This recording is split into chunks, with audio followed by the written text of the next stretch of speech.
Hi, welcome to your second part of your KC training. My name is Ashley Poritz, and I'm the Development Manager of Our Promise. Today we're going to be going over a couple of the materials that you'll be working with as a KC. Of course, the most important is the pledge form and basically how to audit this. So we have tools in place on how to help you do this.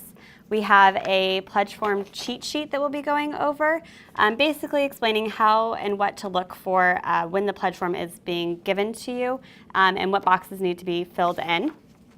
We also are going to talk about the auditing process and how to stack things and make sure that you're staying organized so you can move forward with your auditing process smoothly. We will touch base on a blank pledge form.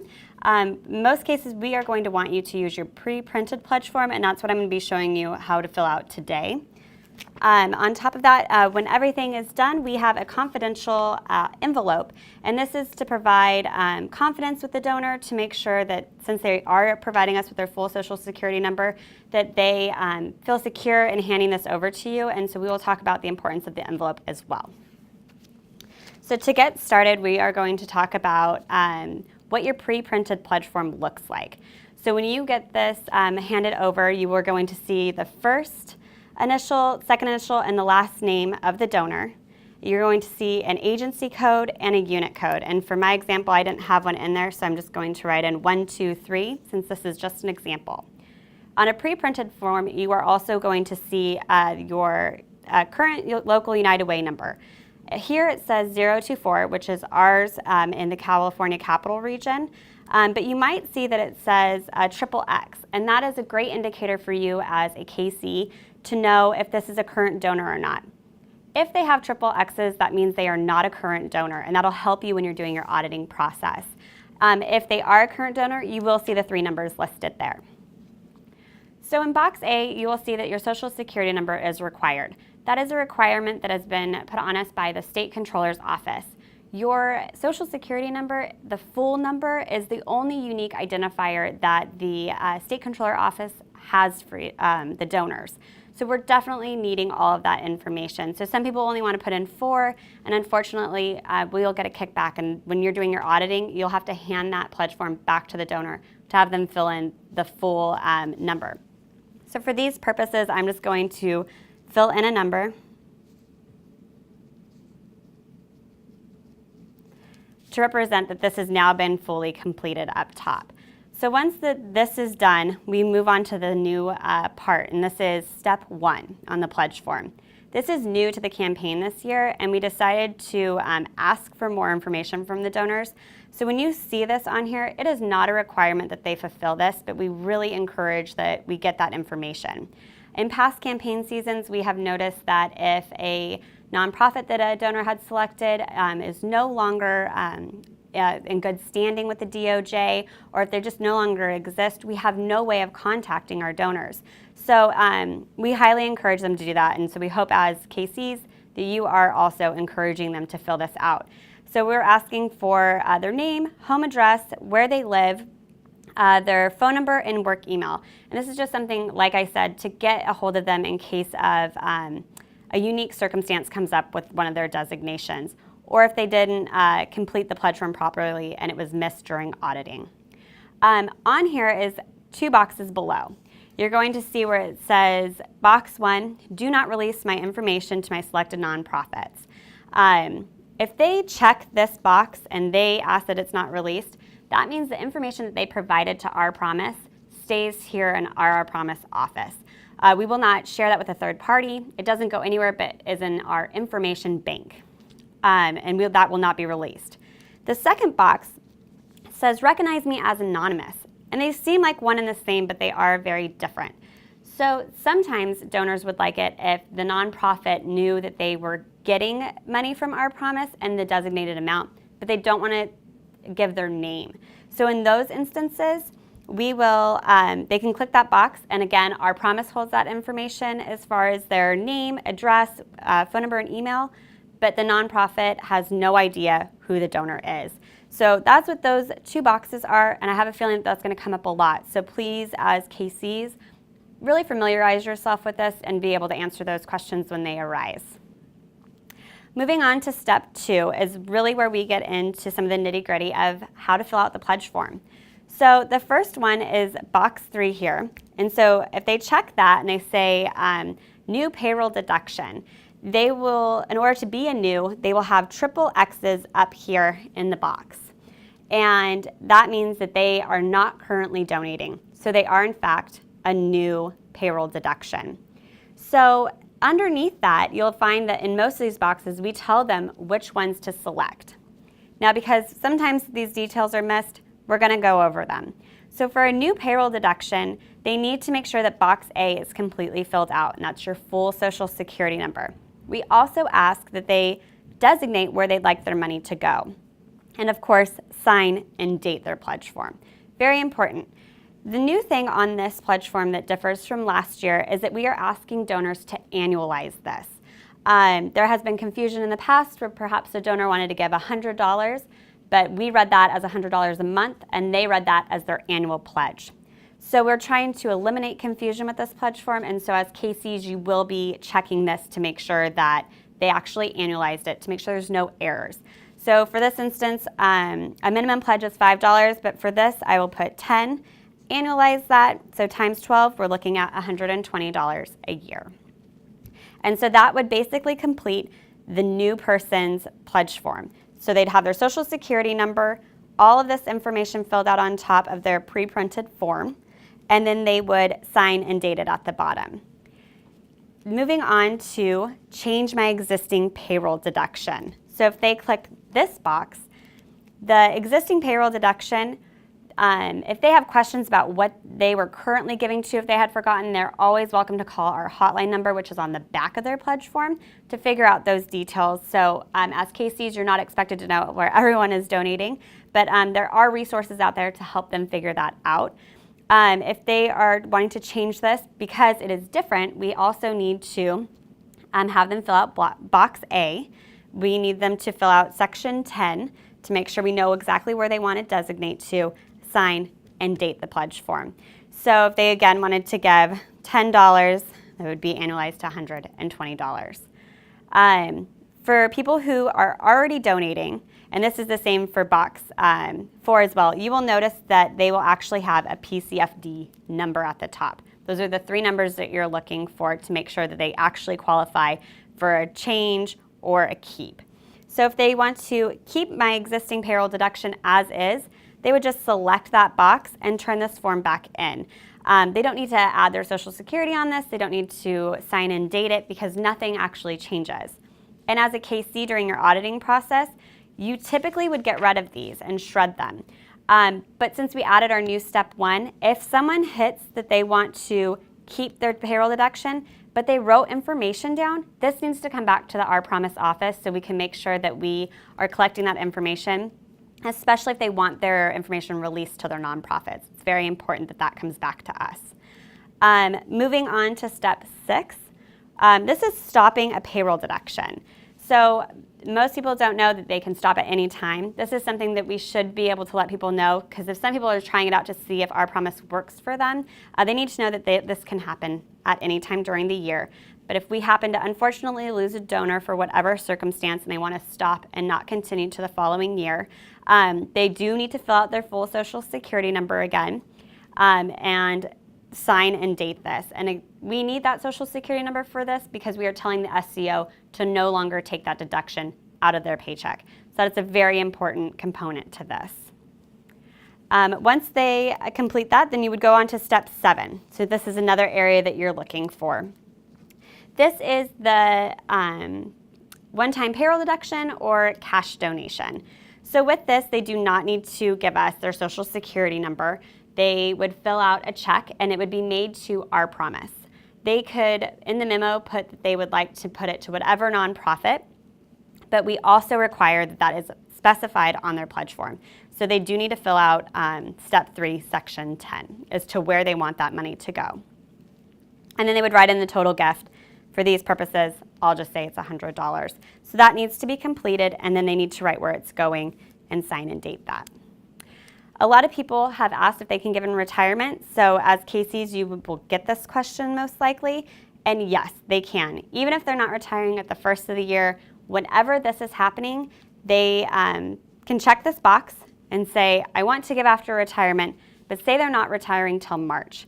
So what you'll have them do is fill it in and say, I'm not retiring till March 2018, but I want to retire, but I want to continue giving through retirement.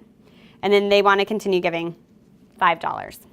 So what happens is once Our Promise gets a hold of these pledge forms, we'll hold on to this and we'll keep checking to see if they've actually retired with CalPERS. And once that happens, their designation will roll over seamlessly.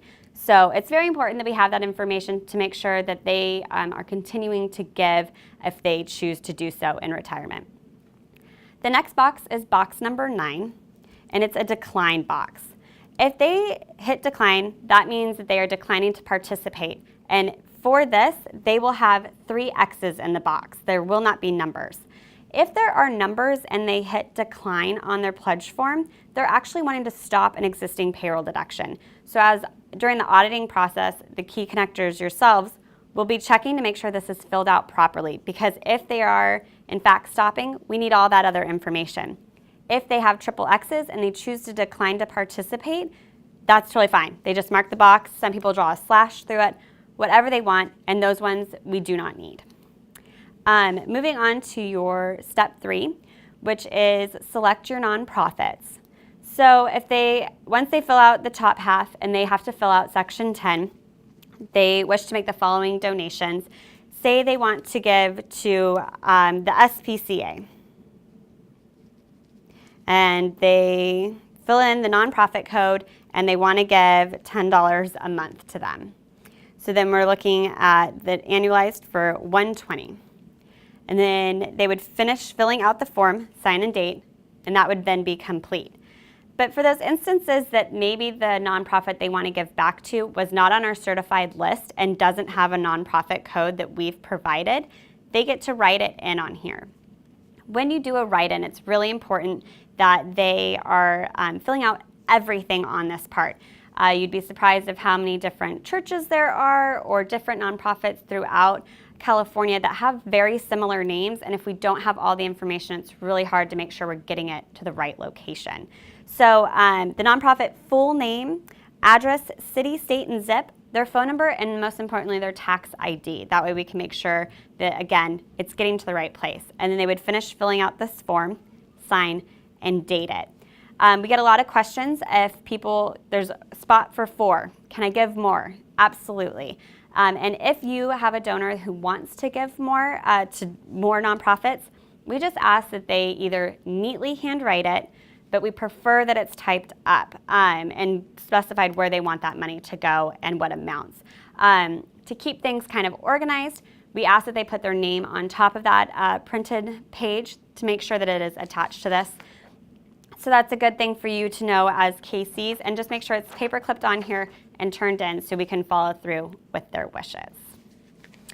Moving on to if you get a blank pledge form. So a blank pledge form, you are going to see that we no longer have any of that information up top. So we ask that things are written in very clearly. So we ask that they fill in their full social security number, especially if it pertains to the boxes below. For the employee name, this is a very tricky thing that comes about, and we use this example a lot. But there's a lot of state employees, so we need to make sure we're tracking down the exact one that is coming with it. So for instance, if your name is Elizabeth Smith, but you go by Beth and you would put B. Smith on your pledge form with your correct social security number, the SCO would tell us that's incorrect because your legal name is Elizabeth. So make sure when you're collecting these forms that it says the legal name of the participant, because even if we have the correct social security number, that legal name, or if it's not a legal name, it will get kicked back to us. So another important thing, and as a key connector, I hope that you can gain some knowledge about this aspect, which is box C and D. It's your agency code and your unit number. And this is really important because your departments work really hard to come together as a collective. They're proud of the numbers that they raise, and we want to make sure that we're able to attribute all the donors to the correct departments. Please know your agency number to help people along, and if they don't know it, it's on your pay warrant. Ask a supervisor. It's important that we have this so we can make sure that we are getting it to the right area, and that way it's accounted for. I'll use CDCR as an example. If you don't put your agency and unit number in there and you just write in CDCR at the top, that means it goes to a big general account and we don't get to say that it came from a specific institution or a specific division. So it's really important that we can do that, especially if we have competing agencies and things like that. We want to make sure that the money is being represented for the correct department. So now that you are collecting pledge forms and people are bringing them to you as the KC and trying to turn them in, you are going to have to go through an auditing process. It's helpful if you do this along the way so you're not having huge stacks at the end to try to go through. One of the things that you're going to look for is in your manual is where I got this sheet, and it is auditing without the confidential pledge form envelope. So this is when they hand you a loose pledge form and they're trying to turn that in. You will look at these pledge forms and see if they are a new payroll deduction because they've they checked box 3. And in their new payroll, so that'll be your stack 1. And you'll keep putting all of your news in a different stack to keep them away from the other ones. For a change my existing one, you'll notice that they'll hit box 4, and that'll be your second stack of pledge forms. It's helpful because you'll have a lot of pledge forms coming in. If you use like a colored piece of paper and you write a large 1 or 2 to go through these to keep yourself organized throughout this process, we found that a lot of people do that and it's really helpful. So if you want to keep your stacks separated that way, you can do so. If they want to keep my existing payroll deduction the same, which is box 5, you'll make your third stack. And so on and so forth through all of these items here. One of the things that you will be finding when you have lots of them is that if they are organized in the manner that we have laid out for you in your training manual, it'll be easier to audit them. So if you got a bunch of new pledge forms and you're going through them, you can make the checks. So for instance, all your news will have triple X's. So you'll keep checking to make sure that that's consistent throughout there. Then you can check the other corner and make sure they have their full social security number. Make sure that they are actually, in fact, a new person and that they've signed and dated. It's a really easy way to keep them organized in bunches because you're looking at the same thing over and over versus a large stack of pledge forms and trying to audit them that way. It'll definitely keep it consistent and a little bit easier for you since there'll be so many coming in. Same with the change. So when you have a change, you're going to want to make sure that all of this information is complete. And for this, they will have a PCFD number in it. And you'll continue doing things that way, and it'll be really helpful to use this as your guide and follow it through. If there's questions that come up, feel free to reach out to your loan executives, your DCs. We want to make sure that this is an easy process for you. We've laid it out pretty well, but there's always questions. So if that happens to be the case for you, please reach out to your Our Promise representative and try to figure this out that way. But definitely keeping them in stacks, and then when your LE comes to kind of help you go through everything, it's easy for all of you to double check the auditing process as well. If they decide to use the confidential envelope, they are asked to check these boxes to make sure that they know that they filled out everything correctly. And then from there, they just hand this into the KC. So you guys are not opening these. This information will stay very confidential. You just turn this directly in to your the person picking it up, which will most likely be either your DC, whoever you're handing them into, and then your loan executive will get these. And those don't get opened until back at our office, and we go through another auditing process there. But please honor people's wishes and don't open these envelopes. We want to keep things as confidential as possible. As key connectors, you guys are signing confidentiality agreements because we were working with really sensitive information. So this envelope is a great tool for someone who's very hesitant about just handing over a pledge form with their social security number on it. So please make sure these are readily available. If you find that you ran out of these, please contact our office and we'd be happy to get more of them for you, or reach out to your loan executive. Here at DCC, we have plenty of these and we'd love for these to be used to make this process even more confidential for people to feel secure when they're turning in such sensitive information. So now that we've covered how to fill out the pledge form, things to look for, how to collect things with or without a confidential envelope, there might be some questions that donors have or you yourself as a KC. On the back of our pledge forms, there is quite a few frequently asked questions. We have a little bit of our history back here. But most importantly, we have our donor hotline number. So you might have donors that have questions about who they're currently giving to, how much, things like that. They could always call this number on the back of the pledge form, and someone will be there to assist them and help them figure out where they've been donating and answer any questions that they may have. Also, the materials that we've gone over are available on our website. So we have a printable pledge form that is blank right now, and then we also have our pledge form cheat sheet. That's available in PDF on our website, which is ourpromiseca.org. So please visit that. There's a lot of details on here, and this will be a very good tool for you. I hope that we answered a lot of your questions today, but feel free to reach out if you have any questions. And thank you for taking part in your second half of your KC training.